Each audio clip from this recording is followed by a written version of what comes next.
acolo este, va fi corner, dragi ascultători.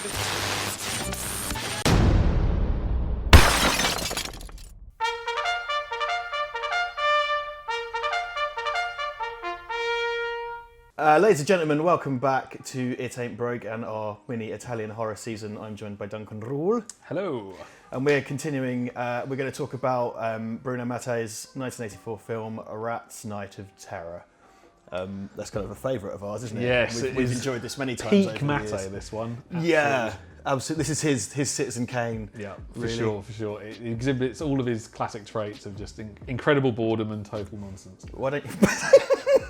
Why don't you talk us through Rat's Night of Terror? Right. Okay, so yeah, Rat's Night of Terror is kind of it's meant to be a post-apocalyptic type of thing. I'm hesitant to say in the vein of Mad Max. Crucially, it has an opening title crawl. Yes, it has an opening title crawl, which establishes a post-nuclear, horrible world in which most people live underground, but some people have decided to prat about on the surface in the style of kind of Mad Max, I guess. That's kind of it's that type of it's your kind of Dust Bowl post-nuclear kind of thing. people riding around on bikes. There was a massive trend for these all over. The Americans did it, Yeah. like the Steel Dawn or whatever, and obviously There's a bunch of other Italian ones. Yeah, you've got like Bronx Warriors and all that sort of stuff. So, but really, I guess that's almost ancillary to the actual plot, which is basically a horror movie about standard rats. With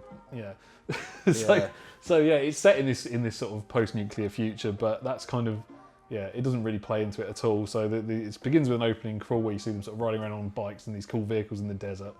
That's quickly abandoned for a bunch of just stuff shot in kind of really boring sets. The whole movie takes place at night indoors, basically. Yeah. It's basically a zombie film with rats instead of zombies, which we're told are mutated rats, but are just rats. Yeah, I don't think any sort of thought was put into that side of things. I think someone thought, some people are scared of rats, so let's make a horror movie about It is a night of terror, though. It is a night of terror, that's true. But yeah, as you say, they're just normal rats like you'd find anywhere. So there's basically no sort of threat throughout the entire movie because they're just standing rats. Well, so they have to they try and find ways of making rats A, menacing, B, capable of killing people, which for the most part involves large quantities of rats dropping on top of people. This is a tour de force of animal cruelty. Yeah. I mean, to the degree that it's quite uncomfortable in places in that That's true. people are just having handfuls of live rats thrown at them. And they're sort of kicking them around and stuff. And the rats are freaking out as they would. Isn't there just someone just tipping a box of rats down a chimney? There are a couple of scenes where someone just gets a load of rats dumped on them, and for some reason that kills them. So there's one character. All the characters have got ridiculous post-nuclear nicknames as well. So there's one character called Lucifer who gets killed fairly early on by basically being sort of halfway down a manhole, drunk, and then some rats fall on him.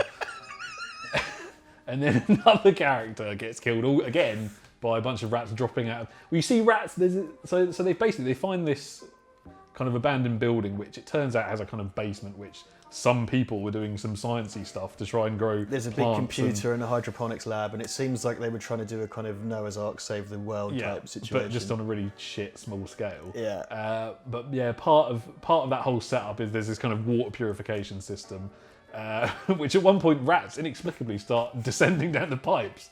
So yeah, this character goes to get rid of them, and then again, rats just pour on them. I think the general conception is that the rats are working on some kind of hive mind, but you wouldn't know it. Yeah.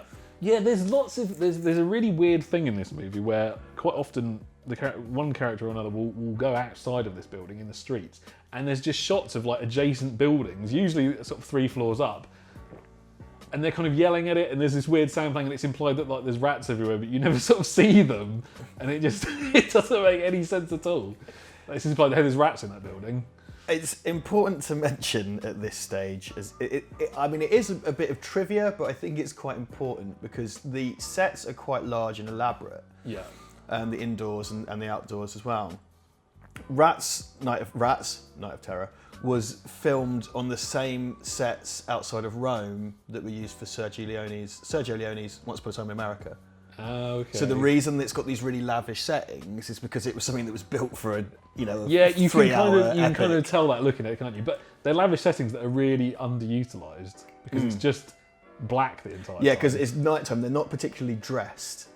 There's not much. It's just dust. It's like they basically mostly. went in once they'd packed up shooting that, just quickly popped in afterwards and sort of... Not much crew, not many actors, and a big box of rats to throw at people. That's basically the entire film. So there are a few sort of Flora film favourites in this. So that's I think a production company that kind of appeared later on, some of the later Italian horror movies. So there's a few faces in this which crop up in other things. I can't remember the name of the character. There's this guy with like a shaved head and like an Omega sign drawn on the middle of it, who appears in Zombie Flesh Eaters 3, which I think is Zombie 4. Yeah. Just gets really confusing at that point. So there's a few of those kind of... You see the same people cropping up again and again in these films, and this is definitely one of those. In terms of, you know, none of the characters... It's a really hard one, because we already talked about, and it should go out first, but we talked about Bruno Mattei's style when we were talking about Zombie 3. Yeah. And one of the tropes is just like nothing happens for ages. That's the thing. I think this movie in particular, over and above Zombie 3, most of it is just very dull and just painfully slow sequences of people trying to accomplish something. Like there's this bit later on where they're trying to get past a room full of rats, which just the rats don't give a fuck, and they're like, and then you have to wait for them to walk through the rats one by one, and it's a good 10 minutes of screen time. If I was going to give a one-word review, it'd be interminable.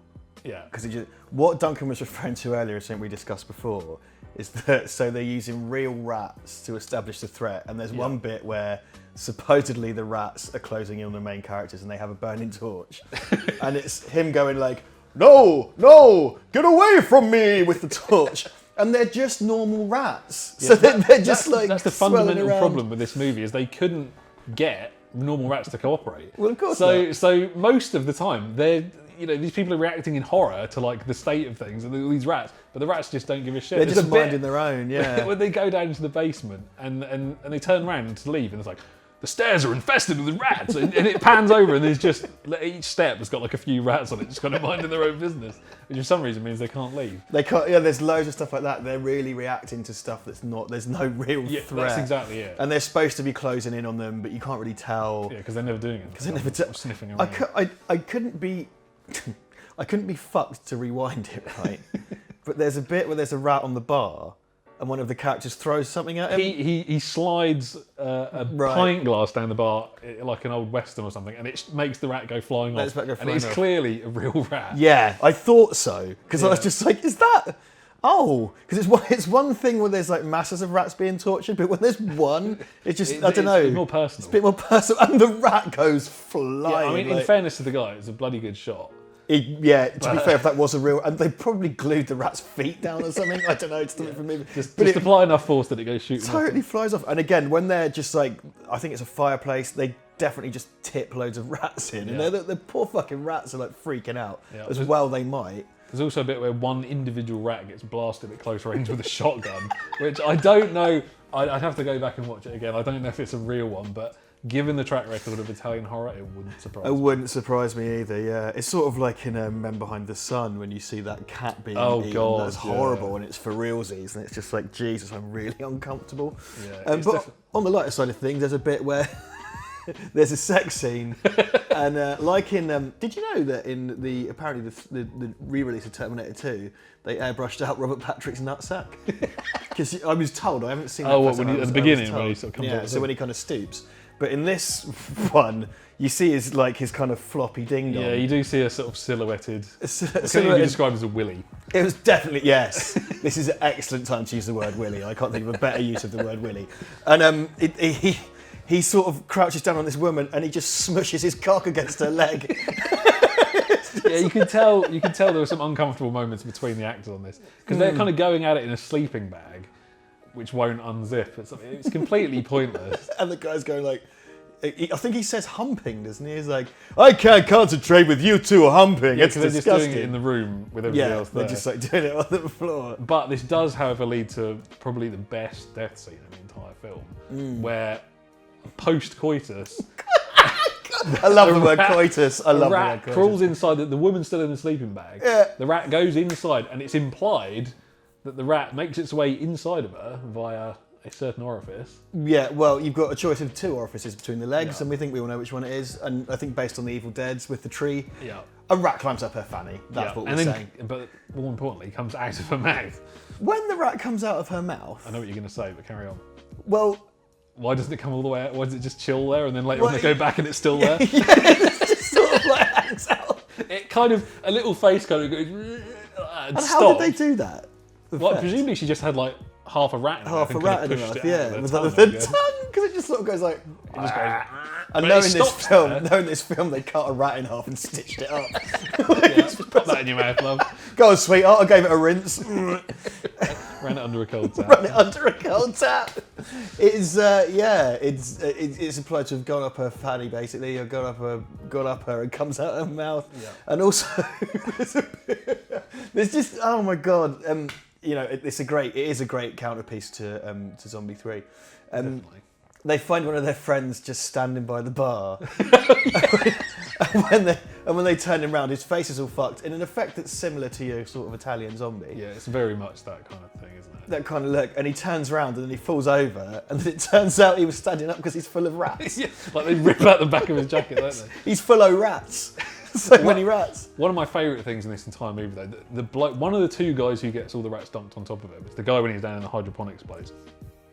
You assume he's dead, and then later on he comes back just with a load of rats on him, but clearly very much still alive. Yeah. And his mates see him and go, "Oh no!" And does they just get a flamethrower out? I know, it's horrible. He's just like, dude, he just walked in, and he just goes. Yeah, he's just like, he could clearly, all he needs to do is like brush a few rats off, and he'd be all right. But no, flamethrower comes out, and he's ceremoniously roasted down, and then you kind of see him jumping about, probably with real flaming rats on him.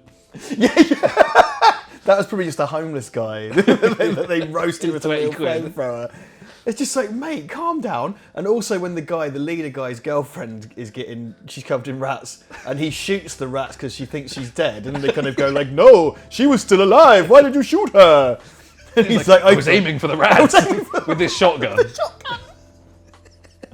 What's the leader guy called? Because this cast is something else. They're this kind of like weirdly clean cut, like, they're kind of a bit disco, aren't they? Yeah, they've kind of gone for trying to make each of them have like a thing. Yeah. So one of them's called Video, and he's like supposedly like can play any video. It doesn't even make sense. He's kind of meant to be like the tech guy, even though he grew up in a post-nuclear apocalypse. Yeah, exactly. Where there isn't any technology. Though he does manage to turn that eggy old computer on somehow. Yeah, he managed that. Which, incidentally, the computer when it does find switch on is clearly a Commodore 64. Definitely, I thought that. Yeah, it's Commodore 64 Basic. It's that kind of lilac and purple. Yeah, with a load of just random code like scrolling past. Yeah. And yeah, we should probably talk about, there's a character in the film called Chocolate. The only black character in the film is called Chocolate. Yes. And in one scene, the character of Chocolate has a bag of flour dumped on her head, and then proceeds to dance around the room talking about how she's now white, just like the rest of them. And the whole thing is just so uncomfortable to watch. Like even, I mean, this film's not that old. You know what I mean? Like, I don't want to get myself in hot water. It is Italian. Yes, I think that might be. Yeah. And that's part of a longer scene which makes no sense, because basically when they come across this place, they find there's tons of food there, but instead of sort of thinking, great, we found the mother load of food and sort of rationing it out, they just proceed to basically rip it all open and just pour it over. Well, the fact that she pours flour on herself, it was like, yeah, no, it's not like you want to make bread or anything. You just pour it all over someone. Bags of sugar that they're just like tearing into and just pour it over the face. Dipshit. They look like the cast of a Saturday morning cartoon. Yeah, it's definitely got that feel about it, hasn't it? They're all like themed. I've said this before, like Duncan, other Duncan Casey and I have talked about this before, and it's something that I read in sort of like a comic book design book that I've got. Right. That you should be able to recognise. Good character design means you can recognise a character by the silhouette alone. Right. So like you'll see Batman straight away, or Superman, or other stuff like that. Yeah. And these guys are kind of like that. That's true, actually. Because there's one guy with kind of like Renaissance military epaulettes. Yeah, yeah. And I can't remember because we have a main character who's the leader of the gang. Yeah. He just looks like a bit of a member of the village people. He's got mad like shiny conditioned L'Oreal hair.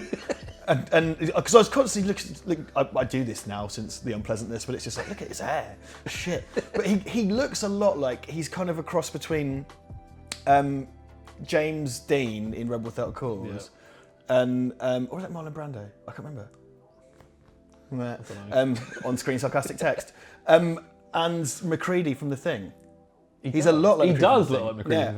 Yeah, and when they got the flamethrowers out, I was just like, there are actually shades of that in there, aren't there? Yeah, for sure. And Bruno Mattei being a notorious rip-off artist, I was a bit like, yeah, it's sort of like you get this, but you don't get it. You know? Yeah, like, it's you just really like don't. just a visual thing, but there's nothing else kind of. Yeah. There's no substance behind any of it. So he kind of looked to me like McCready, and then lots of the girls are like, they're like the cast of Cats or something. Yeah, one of them's just wearing lingerie. The one who the rat climbs up her fanny. She's just wearing underwear, which is just. How many times can we say the rat climbs up her fanny? Not enough, I think. Not enough. It's one of the standout points in the movie, so I think it's fair. I'm trust me on this show. There's no such qualms. I have no problem with talking about rats up fannies. Yeah, and there's lots of those disco headbands. Yeah, she's got and one like of kind of them on, leotardy stuff. And then you've got the guy I mentioned previously, who is kind of meant to be the sort of. He's the like wise one. He's like their spiritual Zen warrior, isn't he? Exactly, because he's got something drawn on his forehead. But that's kind of the end of it. He's got that little kind of, and the guy who smushes his ding dong against that woman's leg, he's got like a man bun. He does, yeah. He's a bit wears ahead like of his time, actually. But a bit ahead of his time, yeah. They're all kind of like. It's another thing that's come up a lot on this channel is just like the weird 80s conception of street gangs as being like these colourful gangs of punks like in Death Wish 3 or whatever that were roaming the streets.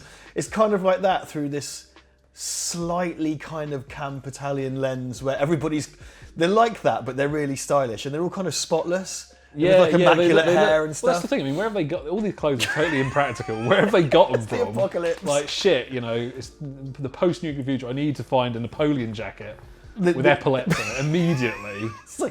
It's like, what are you, a historical recreationist? Like, where did this come from?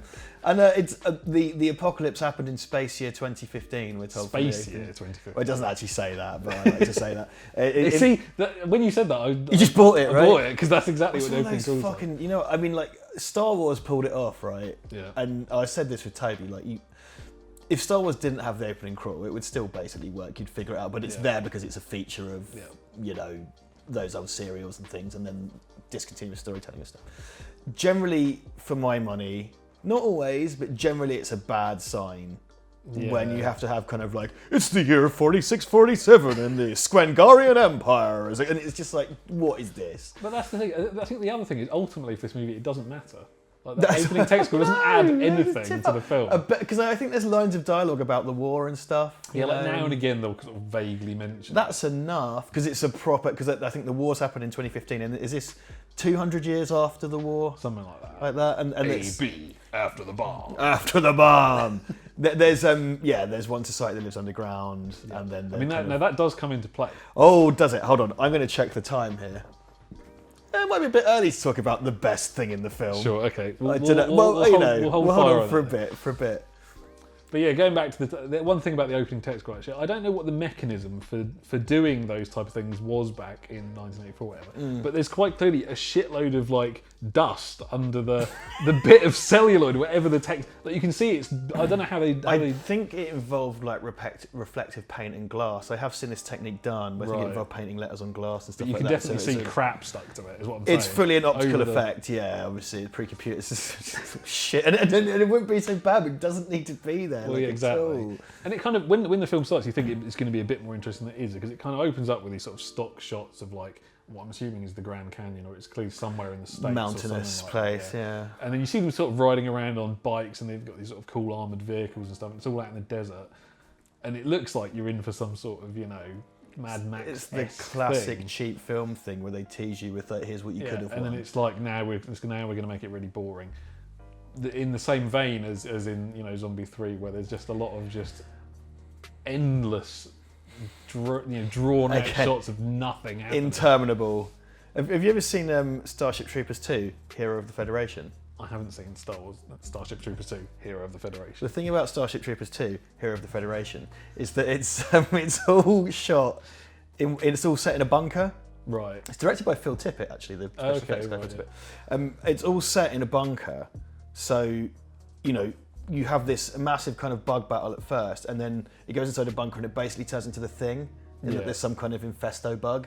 Everything's shot with blue and red gels, but it's the same thing. You're in dark, the whole thing takes place in dark rooms at night, and it's supposed to be carried by the kind of drama that's going on. Yeah.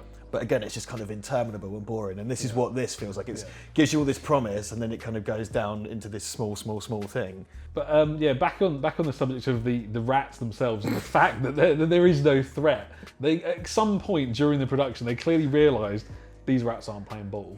We're gonna have to employ some sort of practical effect in order to kind of make it look like there might be some peril here. You know, the rats might actually be trying to get them. So there are a few shots in the movie where they're kind of, we're told that rats are basically advancing towards them and they're trying to get away from them. And what you actually see is an out of focus shot of what I can only assume is either maybe an old bit of carpet or something like that, yes. with a bunch of rubber rats kind of glued onto it in perfect sort of formation, which is being kind of dragged across the floor by someone to give the illusion that the rats are kind of advancing. But it's really blurry and there's clearly no actual movement. It's like, you remember at the seaside where you get the little horse betting game? Yeah, it's exactly. Place your bets now, please. It's exactly like that, but just even less dynamic. Like, and they're kind of less wafting, exciting. Flaming torches around. I and love stuff that. like that. So I've already talked about it, but it's like when they're trying to get into the certain area, and the he's just trying to hold them back, and they're clearly not advancing in any kind of visible way. But this is interesting enough. They cut backwards and forwards between the rats on the conveyor belt, for want of a better word, and the real ones, which are clearly just milling around in like a little thing. So there's no sort of continuity between the two things. Like, oh my god, they're coming! and then you can see the rats, and they're just sat there. There's just a pile of rats just sat there because and of he's course kind of wafting a kind of flaming torch around. Which, again, going back to animal cruelty, seems to get very close to the rats sometimes. Yeah, I'm fairly certain that multiple rats get bit. I mean, going back to the bit where the guy is sort of in this, I don't even know how to explain it, he's kind of hanging in the outside of a manhole and loads of rats drop onto him. Yeah. Later on they come and find him dead, and then they shoot the flamethrower down the hole, and you can see rats running around on fire at the bottom of that hole. The whole thing is just very... It's really uncomfortable in places. Oh, again, also available to watch on archive.org for free. Not if you're vegan, probably. Or have any sort of any kind of ethical morals. concerns. Yeah, I just know this is not one... Interesting enough, though, this never comes up. So for those of you who kind of aren't aware of some of the sort of darker parts of Italian horror, there are multiple movies where, you know, actual animals were used and harmed, and it's kind of become a bit infamous. So the classic example is Cannibal Holocaust, which features some decidedly dodgy footage in which in most prints is kind of taken out these days. But this isn't one that ever comes up in those kind of words. I mean, I guess it's kind I wonder if it's just the way people think of rats. Yeah. It's just they don't care for whatever reason. Yeah. Like, I don't know. I mean, Cannibal Holocaust, although it's kind of part of the same thing, it always seems to have a more of a kind of, it's trying to aim to be slightly more highbrow, for want of a better word. Right. Yeah, it's got like Riz Ortolani's score. Yeah, it's a bit more legitimate this and kind of legit. I've never whereas really this is bought just it myself. bottom of the barrel, scummy shit. Absolute trash. Yeah, like it's funny trash, but ultimately still trash. And I guess because it's not sort of thrust in the camera in this, like it is in that movie, you know, you kind of have to be concentrating and looking, going, oh yeah, that's clearly a real rat and it's on fire. That's so horrible. It's so completely horrible. Well, what happens, you see, is Video and Chocolate are the two characters that are left at the very end after the rat siege, which is essentially a horror, a zombie setup under siege. And the advanced people emerge from the subterranean society, don't they, Duncan? Yeah, so this is one of the few points in the film where the kind of overarching plot that we've presented within the title sequence actually sort of, you know, rears its head. So the idea is they escape from the place, and then these people emerge from underground with kind of weird sort of almost like spacesuits. It's kind of yeah, it is. It's kind of like, well, Zombie 3 had the white kind of all over body things. Cat in the Brain has the anorak. Yeah. I'm very much putting this in anorak territory. I'm putting them all three as anoraks. It is like it's definitely a Peter Storm product. It's just because it's got the it's done thing, up again. Done up again. Around the face. But yeah, some of them have these kind of weird sort of like fishbowl type helmets on. Some of them just gas masks. But they're kind of wandering around with a sort of a smoke machine just spraying. And they kind of like fumigate the rats. Yeah, it's like Rent-A-Kill or something. They come out. But one of them, so one of these people comes over to Video and Chocolate, or kind of hiding, oh, you know, you're going to be saved. Removes the gas mask to reveal what can only be described as, which our UK viewers of a similar age will remember, Roland Rat from TVAM in the 80s. It's basically rat face.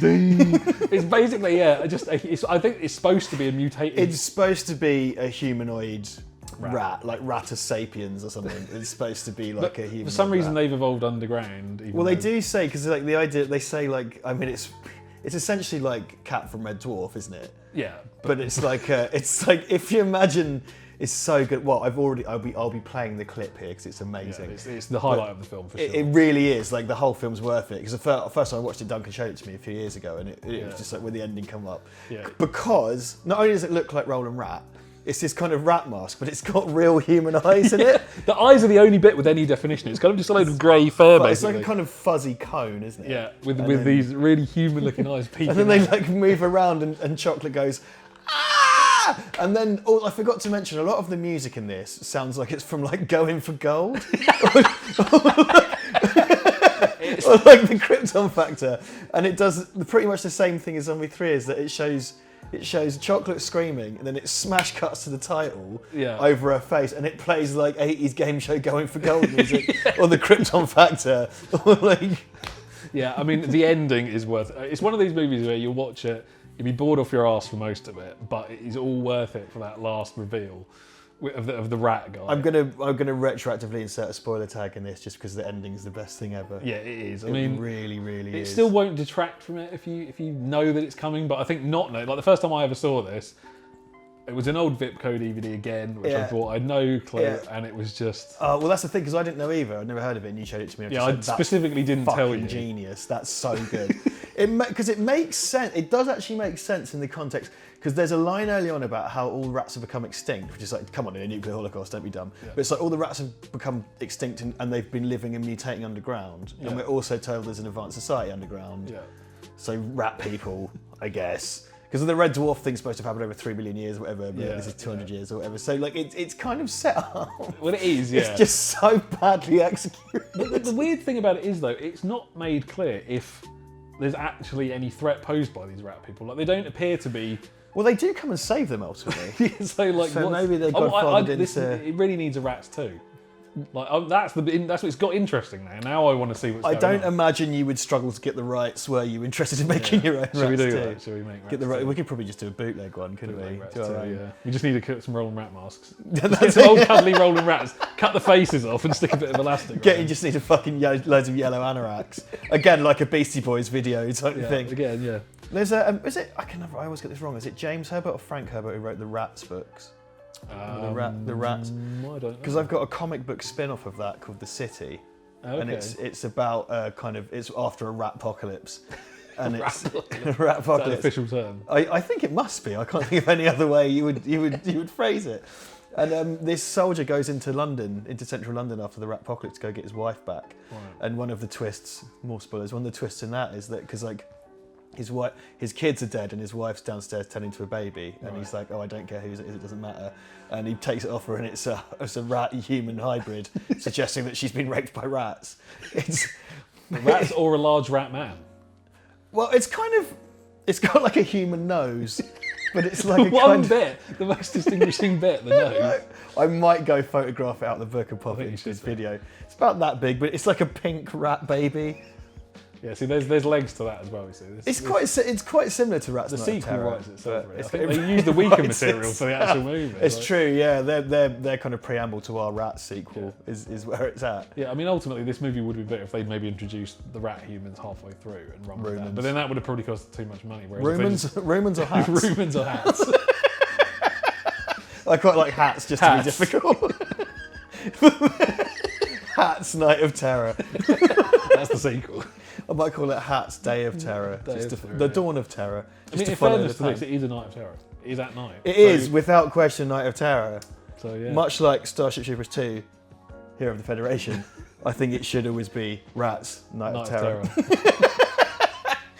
Well, I think that's quite enough for Rats, Night of Terror, which I sort of adore. The act of actually watching it isn't all that, but it's a fucking good laugh. It's worth the slog just for the ending. So. And again, it's get together and watch it with some mates, I think, and also available on archive.org for you to watch. Yeah. So probably old bins of shitty DVDs everywhere. But yeah, I wouldn't think you'd struggle to get hold of this one, frankly. Well, that's that. That's that for Rats and Hats. Rat-a-tat-tat. I'm off. You're off. Time for bye-byes. Bye. Bye. Support your 7th or 8th favourite YouTube channel by buying crap, tat, junk, hogwash and filth at redbubble.com/people/Valverde shop.